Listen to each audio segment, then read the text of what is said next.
Sector 1 દ્વારા અને DCB zone 7 દ્વારા આજે હાલમાં વેજલપુર વિસ્તારના અંદર આવેલા જુહાપુરા વિસ્તારની અંદર કોમ્બિંગ હાથ ધરવામાં આવી છે અને વાહનોની ચેકિંગો પણ કરવામાં આવી રહી છે। હાલ તમે જોઈ શકશો કે અહીંયા હાલમાં જુહાપુરા 4 રસ્તા ઉપર વાહનોની ચેકિંગ કરવામાં આવી રહી છે, જ્યારે હમણાં થોડી વાર પહેલાં જુહાપુરાના જે બુટલેગરો છે તેમના ઘરો અને તેમના મકાનોની પણ ઝોન 7 અને સેક્ટર 1 દ્વારા બુટલેગરોની ઘરના ચેકિંગ પણ કરવામાં આવે છે। તેની પછી હાલ જુહાપુરા 4 રસ્તા ઉપર જે વાહન ચેકિંગ પણ કરવામાં આવી રહ્યા છે, જેમની બ્લેક ફિલ્મ છે અને જે ગાડીની અંદર કોઈ હથિયાર કે કોઈ નશીલી પદાર્થ નથી ને તે પણ ચેકિંગ કરવામાં આવી રહી છે। અને અત્યારે હાલમાં સેક્ટર 1 અને ડીસીબી ઝોન આખું સ્ક્વોડ પણ અહીંયા હાજર છે અને પોલીસનો મોટો કાફલો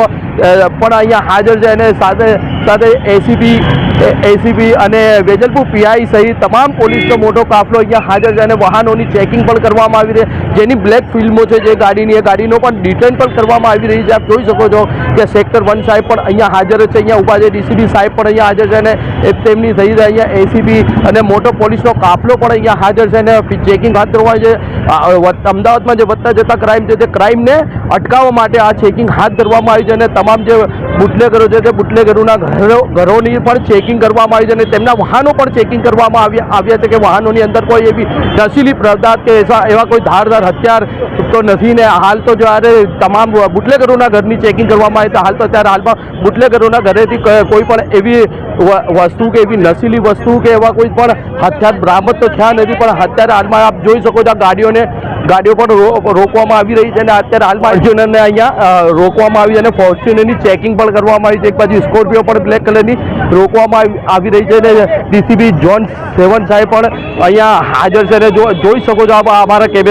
કેમેરામાં કે ડીસીબી ઝોન 7 સાહેબ પણ અહીંયા મોજૂદ છે અને તમામ વાહનોની પણ ચેકિંગ કરવામાં આવી રહી છે। 2 વ્હીલથી લઈને 4 વ્હીલ વાહનોની પણ ચેકિંગ કરવામાં આવે છે। વાહનોની ડેકી અને તમામ ગાડીઓ પર ડેકી સહિત તમામ વસ્તુઓ ચેક કરવામાં આવે છે કે કોઈ ગાડીની અંદર હથિયાર કે કોઈ નશીલી પદાર્થ એવું કશું તો છે નહીં ને એ બધું હાલ ડીસીબી ઝોન 7 અને સેક્ટર 1 દ્વારા જે ગાડીને અહીંયા રોકવામાં આવી હતી, એક્ટિવા ગાડી હતી 2 વ્હીલર, તે ગાડીની જ્યારે ડેકી ચેક કરવામાં આવી અને તે ડેકીની અંદરથી એક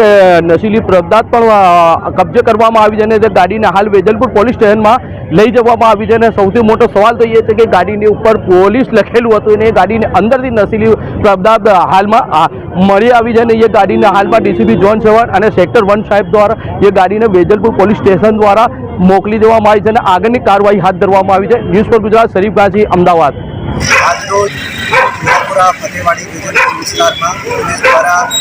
કોમ્બિંગ અને સર્ચ ઓપરેશનની કામગીરી હાથ ધરવામાં આવી। એમાં પોલીસ અધિકારી અને સ્ટાફ મળીને 400થી વધારે સ્ટાફ અત્યારે 10 ટીમો બનાવીને ચેકિંગ કરી રહ્યા છે। એમાં જે ડિસ્ટ્રિક્ટ બુટલેગર છે, ગુનેગારો છે, અસામાજિક તત્વો છે એને અત્યારે ચેકિંગ કરવામાં આવી રહી છે। એની સાથે જે શંકાસ્પદ છે જેની પાસે કોઈ હથિયાર કે છરી ચપ્પા એવા કોઈ હોય એના વિરુદ્ધમાં સર, જુહાપુરા વિસ્તારમાં એમડીનું પ્રમાણ વધારે વેચાણ છે, એમાં તમે શું કાર્યવાહી કરશો? અત્યારે પોલીસ દ્વારા જે અસામાજિક તત્વો છે અને એવા કોઈ ડ્રગ્સ કે દારૂના જે બુટલેગર છે એ શંકાસ્પદ વસ્તુ છે એની અત્યારે ચેકિંગ કરવામાં આવી રહી છે અને વાતાજનક વસ્તુ મળે તો એના વિરુદ્ધનો ગુનો દાખલ કરવામાં આવશે।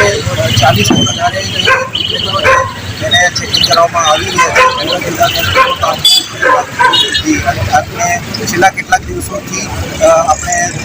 રાત્રિ દરમિયાન કોમ્બિંગ કરી રહ્યા છે અને અસમાના માર્ગો ઉપર રોજ બોલાવી રહ્યા છે। જે ટકોરી અને જે ગુનેગારો ગુંડાઓ છે એને અત્યારે ચેકિંગ કરવામાં આવી રહ્યા છે અને એના વિરુદ્ધ કાયદેસરની કાર્યવાહી કરવામાં આવી છે।